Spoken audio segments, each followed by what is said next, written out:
Oke, aku mulai ya. Assalamualaikum warahmatullahi wabarakatuh. Selamat siang buat kalian semua. Di sini dari kelompok kami akan mempresentasikan hasil kerja kelompok kami, yaitu dengan judul Peluang Investasi Terhadap Kebijakan Otonomi Daerah dalam Rangka Percepatan Pembangunan. Mungkin bisa diganti slide.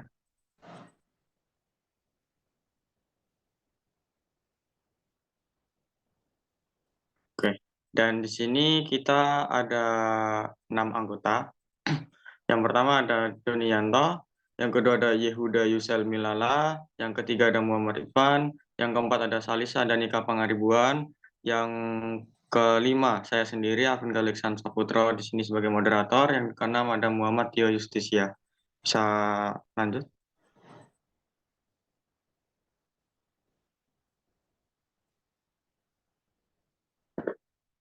Oke. Di sini kita ada dua rumusan masalah.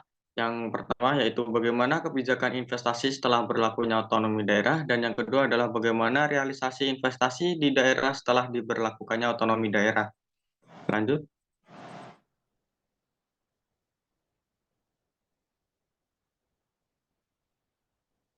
Baik, buat slide keempat akan dijelaskan oleh Saudara Irfan. Mungkin silakan Saudara Irfan.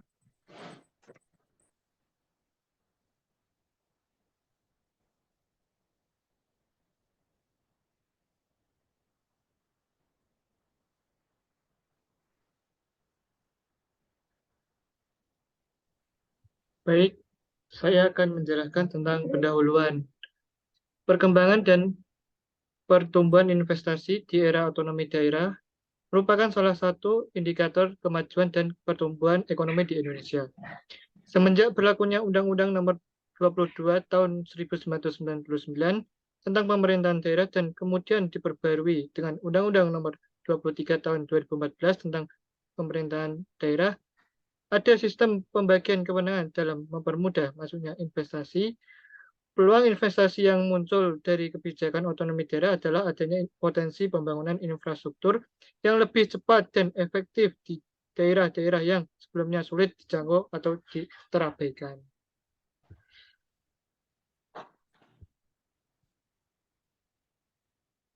Perubahan kebijakan investasi.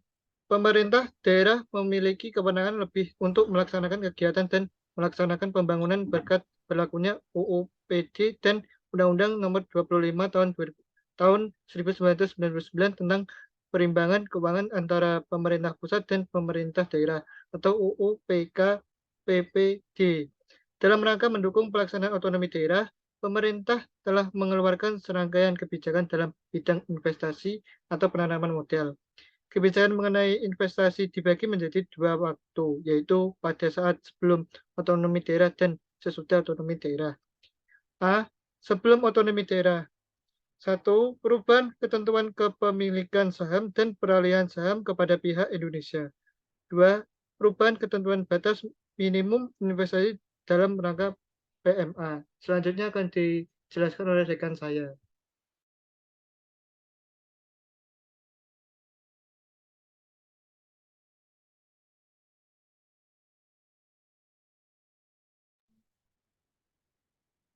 Ya, kemudian ialah ada perubahan kebijakan investasi setelah otonomi daerah.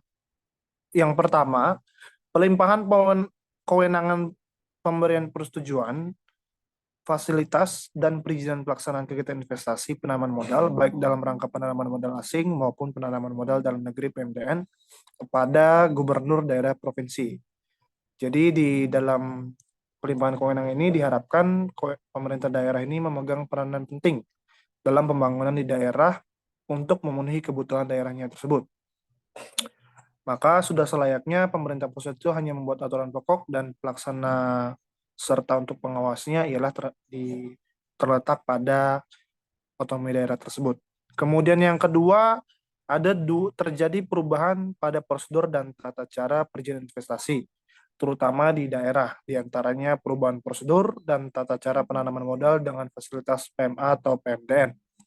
Perubahan dan tugas dan fungsi BKPM, perubahan tugas dan fungsi BKPMD, dan perubahan pokok organisasi perwakilan RI. Kemudian yang terakhir adanya perubahan sistem perizinan penanaman modal.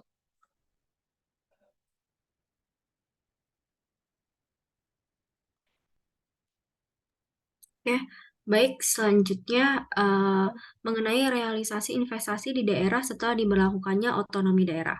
Realisasi investasi adalah nilai investasi yang tercapai dari suatu perencanaan penerimaan investasi. Realisasi investasi daerah adalah nilai investasi yang diterima suatu daerah dalam jangka waktu tertentu. Evaluasi terhadap realisasi investasi daerah diperlukan untuk mencapai kelancaran dan ketetapan dalam pelaksanaan penanam modal di daerah. Sasaran lainnya adalah mengidentifikasi hambatan dan masalah dalam aktivitas penanam modal di suatu daerah.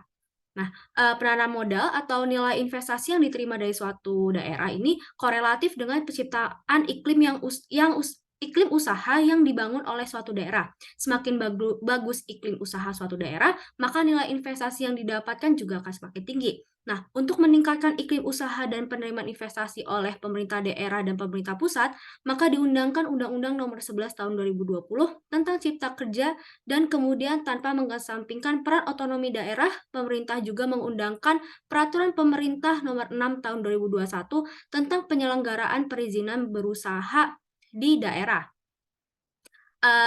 yang mengintegrasikan seluruh proses perizinan pada suatu lembaga dan satu pintu saja dengan tetap diawasi dan melibatkan pemerintahan daerah. Hubungan pemerintahan pusat dan daerah dalam penyelenggaraan diatur menurut sistem pembagian urusan penyelenggaraan modal, yaitu pemerintah daerah hanya punya kewenangan dalam melakukan pengawas dan pemberi rekomendasi terhadap sektor-sektor tertentu. Pengaturan dalam Undang-Undang Nomor 25 Tahun 2007, kewenangan daerah dilakukan pembatasan, yaitu untuk penyelenggaraan penanaman modal, kewenangan daerah hanya menyangkut urusan administrasi penyelenggaraan penanaman modal.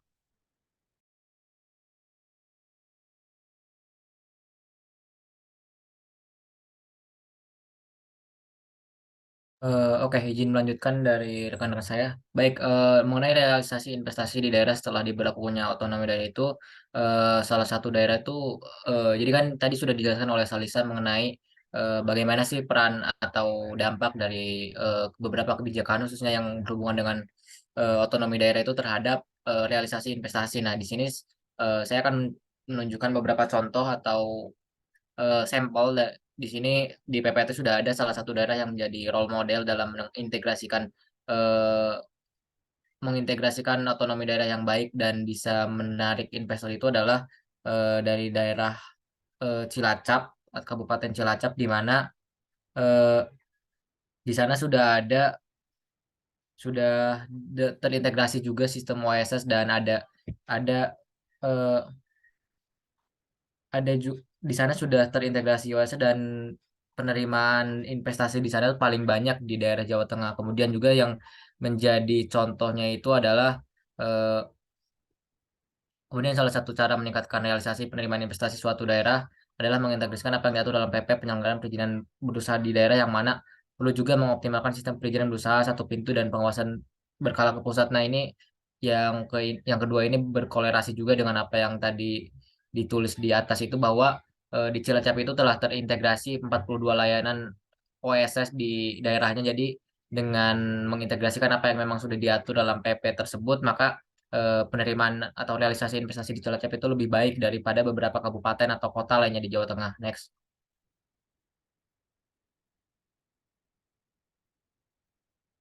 Kemudian juga kita mengambil sampel dari kebijakan investasi di Kota Tanjung Balai dan pemerintahan Kabupaten Agam terkait kebijakan atau regulasi investasi sehubungan kekuasaan otonom mereka. Nah, di sini pada sasaran utama pertumbuhan ekonomi di Kota Tanjung Balai itu diantaranya diusahakan untuk meningkatkan investasi baik melalui PM daerah maupun PMA, serta mengembangkan fasilitas pendukungnya. Nah, ini tuh tahun sudah merupakan program dari tahun 2001 sampai 2005 dengan sasaran itu adalah pertumbuhan ekonomi, di mana dalam penyelenggaraan itu ada 140 kebijakan di bidang investasi yang tujuannya yaitu untuk memperluas lapangan kerja dan kesempatan berusaha yang dapat diwujudkan dengan dengan melaksanakan juga kegiatan promosi eh, terkait keunggulan daerahnya untuk menarik investor. Nah, kemudian kegiatan investasi dilakukan dengan berbagai strategi dan prioritas utama yang memang sudah saya jelaskan tadi prioritasnya seperti apa. Dan salah satu contoh kegiatannya itu adalah melakukan kerjasama dengan pemerintah Kabupaten Asahan, merencanakan pembangunan kawasan industri seluas 300 hektar di Kelurahan Seiraja, Kecamatan Tualang Sokaso, kemudian menetapkan pelabuhan Teluk Nibung sebagai pelabuhan bebas fiskal dan selanjutnya itu adalah pemerintahan Kota Tanjung Balai juga melakukan promosi ke Jerman untuk meningkatkan investasi. Namun ternyata dari banyaknya kebijakan investasi tersebut tidak kurang efektif atau bukan maaf kurang berhasil dalam menarik investasi karena beberapa hal. Salah satunya itu karena birokrasi yang masih berbelit-belit, kemudian eh, ketiadaan dana juga yang ini karena birokrasi yang berbelit itu maka investor pun banyak yang tidak masuk. Eh, Kemudian ada juga tidak adanya sepemahaman bersama antara para pejabat dan pejabat pemerintah di dinas sana gitu. Nah, itu kan apa dilakukannya 2001 sampai 2005. Kemudian sampai sekarang pun masih cukup sulit untuk mengembangkan investasi itu. Mungkin bisa next.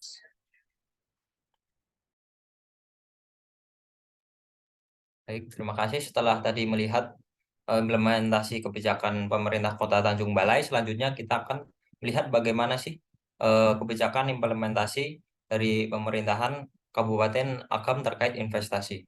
Yaitu sebagai berikut. Salah satu arah kebijakan pembangunan bidang ekonomi Kabupaten Agam adalah usaha untuk menarik investor melalui kebijakan deregulasi peraturan yang menghambat kegiatan investasi dan perdagangan. Bentuk program ini adalah program pengembangan penanaman modal yang bertujuan untuk menarik masuknya investasi Kabupaten Agam sebagai motor penggerak pembangunan ekonomi wilayah atau subsistence condition. Pemerintah Kabupaten Agam mengeluarkan Peraturan Daerah Nomor 3 Tahun 2004 tentang penanaman modal dan Peraturan Daerah Nomor 6 Tahun 2004 tentang susunan organisasi dan tata kerja Dinas Promosi dan Investasi Daerah. Next. Nah, berikutnya adalah langkah pemerintah daerah untuk menarik investor asing maupun dalam negeri. Yang pertama yaitu melakukan reformasi pelayanan investasi, yaitu dengan menerapkan sistem unit pelayanan terpadu atau UPT dalam memberikan pelayanan perizinan. Sistem ini diharapkan dapat menyederhanakan birokrasi perizinan. Kemudian menerapkan sistem perizinan satu atap atau SINTAP. Dengan sistem ini diharapkan permohonan layanan perizinan investasi dapat diproses di satu tempat sehingga birokrasi menjadi lebih pendek dan efisien. Yang kedua, sistem informasi potensi investasi. Sistem ini adalah bagaimana menggunakan cara dan strategi tertentu untuk menarik PMDN dan PMA. Strategi tersebut diantaranya adalah pameran produk potensi investasi dan promosi melalui internet, berupa situs web yang berisi berbagai macam informasi mengenai potensi investasi dan prosedur layanan untuk investor. Yang ketiga yaitu peningkatan dan provisi infrastruktur fisik. Langkah ini sangat penting untuk mendukung mempromosikan investasi di daerahnya. Paling tidak, pemerintah daerah sudah harus membangun zona industri khusus. Sekian penjelasan dari saya kembalikan ke moderator.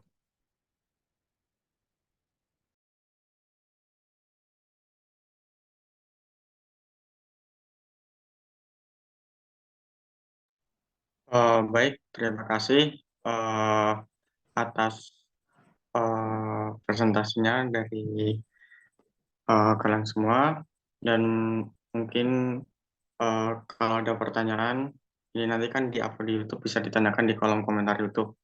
Mungkin sekian dari kelompok kami. Bila ada salah kata atau mungkin kurang, mohon maaf. Wassalamualaikum warahmatullahi wabarakatuh. Waalaikumsalam.